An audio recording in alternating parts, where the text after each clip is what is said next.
எல்லாருக்கும் வணக்கம். இது நம்ம தமிழ் குரல் அகாடமி. இன்னைக்கு நம்ம பார்க்க போகிறது திருக்குறள். திருக்குறளை இயற்றியது யார் என்று நம்ம எல்லாருக்குமே தெரியும், திருவள்ளுவர். திருக்குறளில் உள்ள முப்பால், இயல்கள் மற்றும் அதிகாரங்களை தான் நாம் இன்னைக்கு பார்க்க போகிறோம். வாங்க வீடியோக்குள்ளே போகலாம்.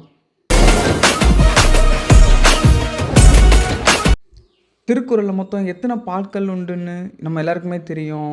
என்னெல்லாம் அப்படின்னு பார்த்தாச்சுன்னா, ஃபஸ்ட்டு அறத்துப்பால், இரண்டாவது பொருட்பால், மூன்றாவது காமத்துப்பால். இதில் அறத்துப்பாலில் 38 அதிகாரங்களும் 4 இயல்களும் உண்டு. பொருட்பாவில் 70 அதிகாரங்களும் 3 இயல்களும் உண்டு. காமத்துப்பாலில் 25 அதிகாரங்களும் 2 இயல்களும் இருக்குது. வாங்க அது என்னென்ன இயல்கள்ங்கிறத நம்ம இப்போ பார்க்கலாம். அறத்துப்பாலில் மொத்தம் 38 அதிகாரங்கள் நம்ம பார்த்தோம். அதில் முதல் இயல்களில் இல்லறவியல், இந்த இல்லறவியலில் 20 அதிகாரங்கள் இருக்குது. இரண்டாவது துறவறவியல், இந்த துறவறவியலில் 13 அதிகாரங்கள் இருக்குது. மூன்றாவதாக பாயிரவியல், இந்த பாயிரவியலில் 4 அதிகாரங்கள் இருக்குது. கடைசியாக ஊழியல், இந்த ஊழியலில் 1 அதிகாரம் இருக்குது. ஆக மொத்தம் 38 அதிகாரங்களை கொண்டது தான் இந்த அறத்துப்பால். அதுக்கு அடுத்தபடியாக இருக்கக்கூடியது பொருட்பால். இந்த பொருட்பாலில் 70 அதிகாரங்கள் இருக்குது.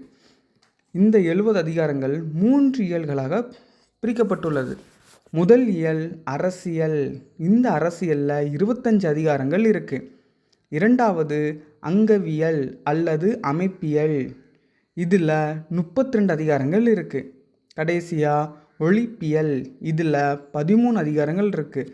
ஆக மொத்தம் 70 அதிகாரங்கள் இந்த பொருட்பால்களில் நமக்கு இருக்குது. கடைசியாக காமத்துப்பால் அல்லது இன்பத்துப்பால், இதில் 25 அதிகாரங்கள் இருக்குது. அதில் களவியலில் 7 அதிகாரங்களும் கற்பியலில் 18 அதிகாரங்களும் இருக்குது.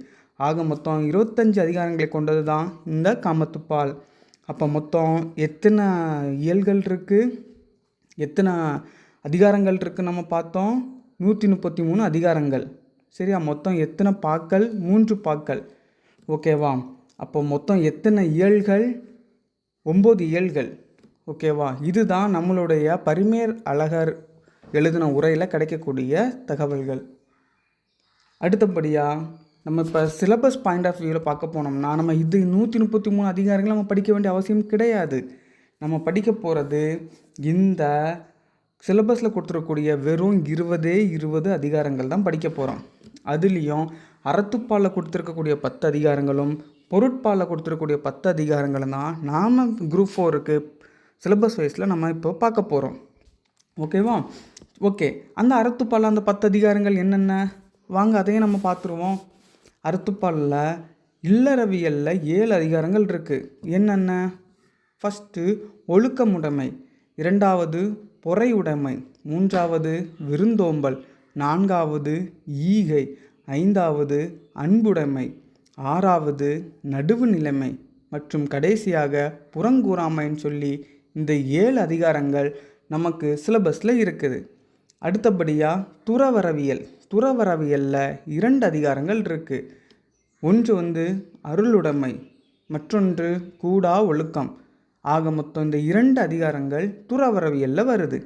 கடைசியாக பாயிரவியல். பாயிரவியலில் ஒரே ஒரு அதிகாரம்தான், அது அரண் வலியுறுத்தல். ஆக மொத்தம் இந்த 10 அதிகாரங்கள் தான் அறத்துப்பாலில் நமக்கு குரூப் 4 சிலபஸில் கொடுத்துருக்காங்க. அடுத்ததாக பொருட்பால். இப்போ நம்ம பொருட்பாலில் 10 அதிகாரங்கள் இருக்குது. இந்த 10 அதிகாரங்கள் என்னென்ன அப்படிங்கிறத வாங்க பார்க்கலாம். ஒன்று அரசியல். அரசியலில் 6 அதிகாரங்கள் இருக்குது. என்னென்ன வாங்க பார்த்துருவோம். ஃபஸ்ட்டு ஊக்கமுடைமை, இரண்டாவது பெரியாரை துணைக்கோடல், மூன்றாவது கண்ணோட்டம், நான்காவது கல்வி, அஞ்சாவது கல்லாமை, ஆறாவது செங்கோன்மைன்னு சொல்லிக்கிட்டு மொத்தம் 6 அதிகாரங்கள் இந்த பொருட்பாலில் வருது. இரண்டாவது அங்கவியல். அங்கவியலில் 2 அதிகாரங்கள் இருக்குது. ஃபஸ்ட்டு வினை செயல் வகை, இரண்டாவது அவை அஞ்சாமை அப்படின்னு இந்த 2 அதிகாரங்கள் அங்கவியலில் வருது. கடைசியாக ஒழிப்பியல். ஒழிப்பியலில் 2 அதிகாரங்கள் இருக்குது. ஒன்று பண்புடைமை, மற்றொன்று நட்பாராய்தல்னு சொல்லிட்டு இந்த 2 அதிகாரங்களும் ஒழிப்பியல்ங்கிற இயலில் வருது. ஆக மொத்தம் இந்த 10 அதிகாரங்கள் பொருட்பாக்கள் கீழே வருது. நமக்கு சிலபஸ் வைஸில் கொடுத்துருக்கபடி அறத்துப்பாலில் உள்ள 10 அதிகாரங்களும் பொருட்பாலில் இருக்கக்கூடிய 10 அதிகாரங்களும் தான் நமக்கு குரூப் 4 சிலபஸில் கொடுத்துருக்காங்க. அதை தான் நம்ம வரும் நாட்களில் ஒவ்வொரு நாள்லேயும் ஒவ்வொரு அதிகாரங்களாக 10 குறள் வச்சு நம்ம வீடியோவாக போட போகிறோம். அதனால் ஃப்ரெண்ட்ஸ், நீங்கள் எங்கள் கூட ஜாயின் பண்ணுங்கள். இந்த திருக்குறள் கிளாஸை உங்களுக்கு உபயோகம் உள்ளதாக பயன்படுத்திக்கோங்க. நாங்கள் போடுற எஃபெக்ட்டுக்காக எங்களுடைய வீடியோக்களை லைக் பண்ணுங்கள், ஷேர் பண்ணுங்கள் மற்றும் உங்கள் கருத்துக்களை எங்களுடைய கமெண்ட் பாக்ஸில் தெரிவிங்க. மறக்காமல் இந்த வீடியோவை சப்ஸ்கிரைப் பண்ணுங்கள். பக்கத்தில் இருக்கக்கூடிய பெல் ஐக்கானவும் ப்ரெஸ் பண்ணிடுங்க. அப்போ தான் நாங்கள் போடுற டெய்லிக்கும் வீடியோ உங்களுக்கு உடனுக்குடனே வரும். ஓகேவா ஃப்ரெண்ட்ஸ்? நீங்கள் தமிழ் குறள் அகாடமியை பார்த்ததுக்கு ரொம்ப நன்றி. வணக்கம்.